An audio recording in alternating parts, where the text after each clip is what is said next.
Saya Dr. Ronald Winardi Kartika, spesialis bedah jantung, vaskular dan pembuluh darah. Saya bekerja di Rumah Sakit Premier Jatinegara.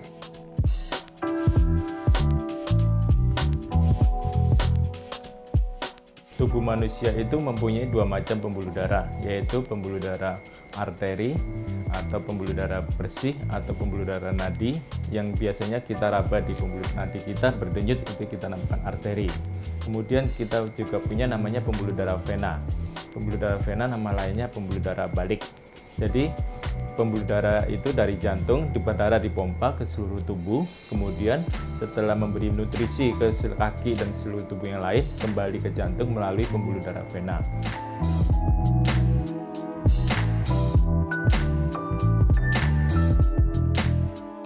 Jadi penyakit-penyakit yang sering timbul yang pertama adalah kebocoran daripada katup vena. Jadi vena itu mempunyai katup.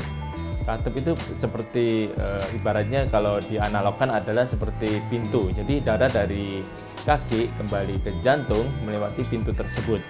Tetapi karena adanya gravitasi, darah tersebut pasti turun ke bawah. Jika katup atau pintu itu bagus, maka darah itu akan tertahan. Tetapi jika katup itu bocor, maka darah tersebut akan mengumpul di bawah. Hal itu akan sering terjadinya stasis dan penyakit yang dinamakan adalah varises.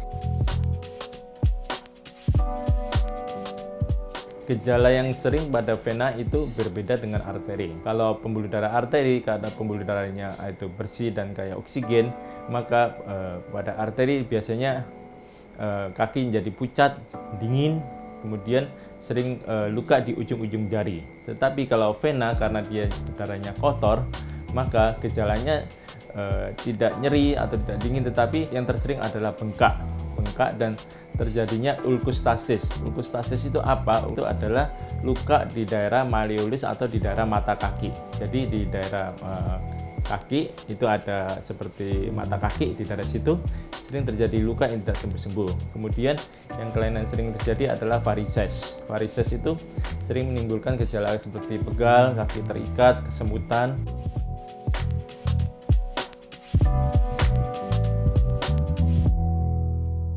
Pertama kita juga harus melihat dulu penyebab dari penyakit vena, itu penyakit yang bisa kita kendalikan, dan yang kedua yang tidak bisa kita kendalikan. Yang tidak bisa kita kendalikan yang pertama yang tadi adalah keturunan atau kongenital, itu tidak bisa kendalikan.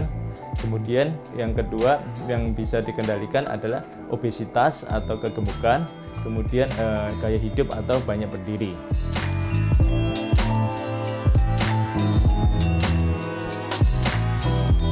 Bentuk pertolongan pertama adalah kita harus segera istirahat dan menggerak-gerakkan kaki. Jadi faktor risiko terjadinya varises itu yang sering kita sebut pertama adalah cinta. Cinta itu C pertama adalah kongenital.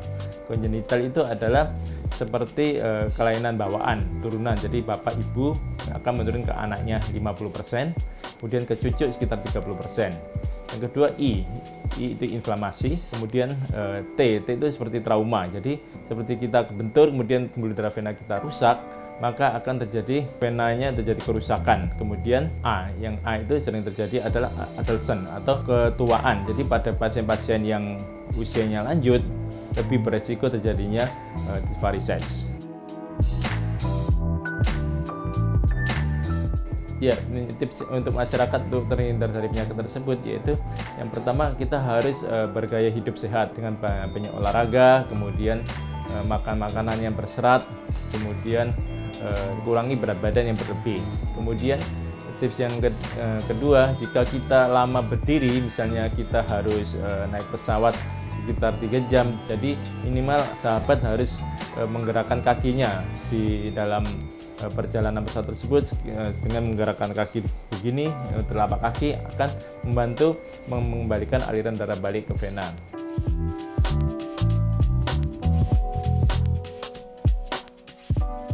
Demikian informasi yang saya sampaikan. Terima kasih, salam sehat. Ayo kita semangat untuk menjaga varises Indonesia.